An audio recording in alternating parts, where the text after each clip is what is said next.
welcome to another RSR. Tonight I'm reviewing Toronto FC 1, Sporting Kansas City 3, MLS 2024 Week 6. Toronto FC loses pretty much against the run of play, but again, they were afraid to take shots. Kansas City did take shots. Guess what?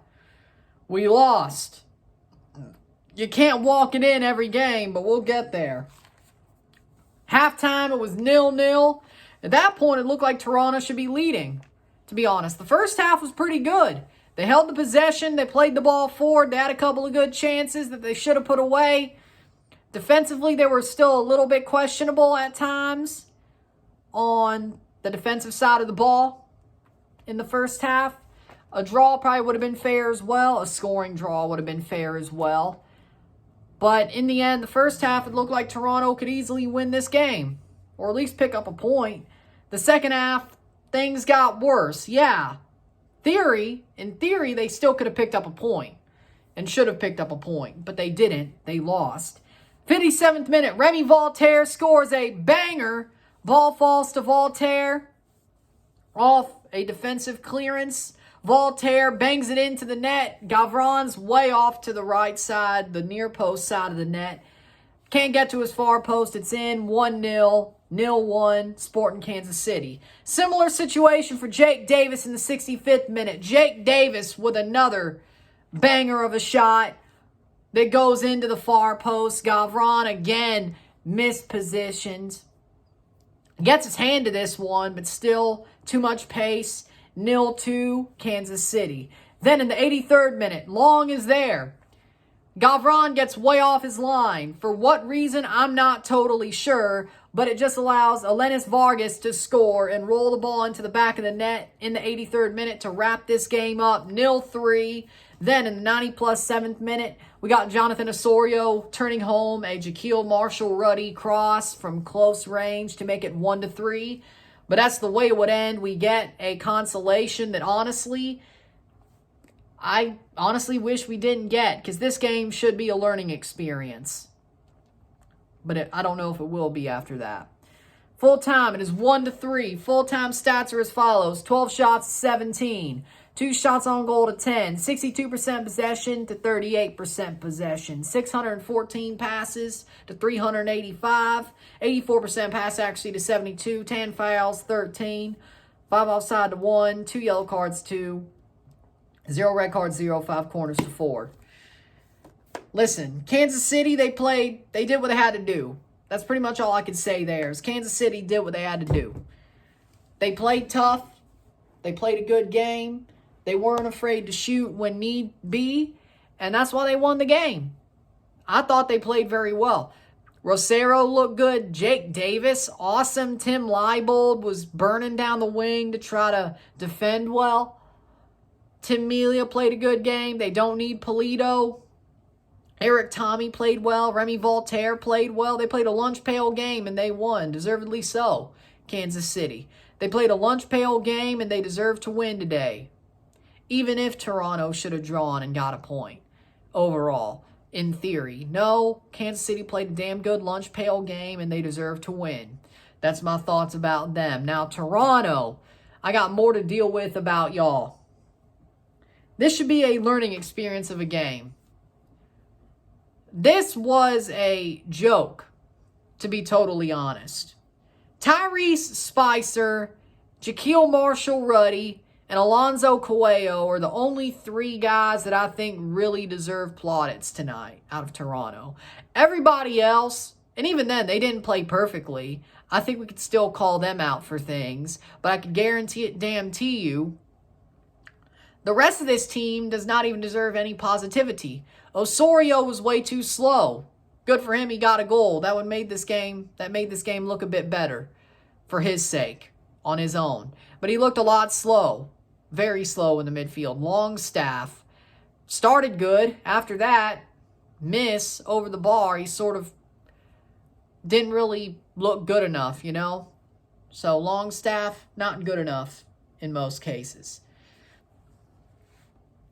For most of the game. Gavron, for the first half, he was great.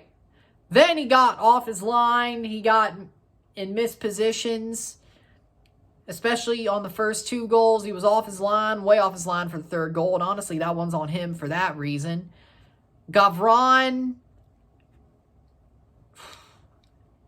legit, I wouldn't say sold the game, but definitely as the game went on, it looked worse for him. If this stayed 0-0, he would have been man of the match.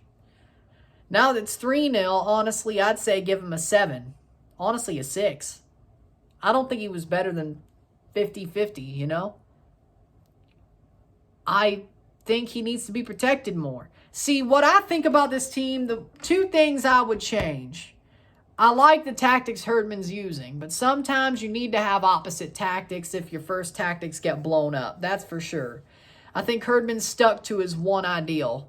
His back 3, his 3-5-2, 3-4-3. I think he's stuck with that.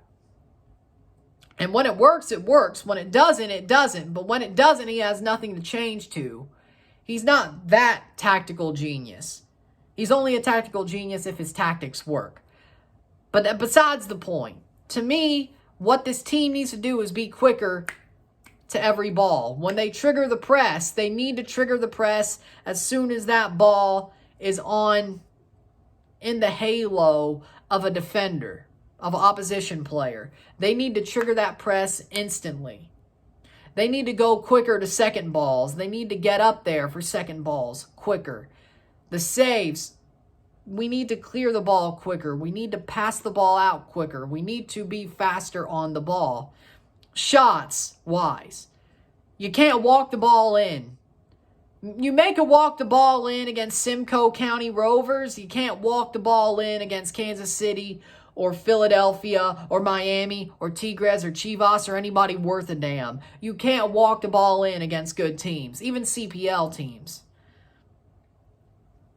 You need to sometimes take shots. The way we've won games mostly this year is how we lost. We let them take wonder shots. We let them be unafraid. We need to be unafraid. Toronto needs to be unafraid. Jacob Schaffelberg, again, we should have kept him because he's not afraid. Look at the Copa qualifier. Look at some of the games he's played for Canada. He's not afraid to take a shot. Will it go in? Who knows? But if it does, he wasn't afraid to take that shot, to take that chance. You miss 100% of the shots you don't take. Wayne Gretzky said that. And Michael Scott. Here's the thing. He's right. The great one is right. You don't take a shot, you're not going to score. If you take it, you may miss, but you may score. And even a 30% chance of scoring is better than a 0% chance of scoring. You know what I'm saying? This team needs to shoot more. You have a bigger net, too, than Wayne Gretzky ever shot at. In theory, right? In theory, you shouldn't be afraid to shoot. And that's another thing. They're afraid to shoot. They don't play the ball fast enough. They don't play the press fast enough. They don't get on the ball like hound dogs. When you're playing in my ideal system, which I do think is also right now is similar, at least first choice, the way they're playing when they're good, yeah, that's the back 3, I think it works. The way we play with our wing backs, the forward play, when it works, it works. But here's the thing, they're still too slow. On the ball, if you see the ball above your head, you go for that header. If the ball's coming your way, you do anything to get that second ball. If you see the ball's on the foot of a defender or the opposition, you press. Or it's about to hit there, you trigger that press. It's about how quick they play. They still don't play quick enough. Yes, they play quicker and they play more forward than they have for a while. That I agree with. But if you're going to play swashbuckling football, in my eyes, what you need to do is be quicker. Quicker decisions, quicker fleet of foot, quicker movement. That's what they need to do, is they need to move quicker. Not as quick as they have, it's better, as in overall compared to last year, but they still need to move even faster. Not Mach 3, you need to go Mach 8. You need to be burning that coal. Keep digging that coal into the steam engine, right? So much that you know that that steam's going to billow out. And that steam just keeps billowing out. You cannot let up. You cannot let up. At all. And I think they did let up. And that's a problem. They also need to protect their goalkeeper. They need to keep their defenders as far on the box, the center backs, as they can to help protect the goalkeeper, whether that is Sean or Gavran or even Ranjit Singh. You need to protect your keeper. Gavran might be a sweeper keeper. The dude's coming off his line way too much. The one where the third goal happened should have never happened like that. He should have let Long handle it.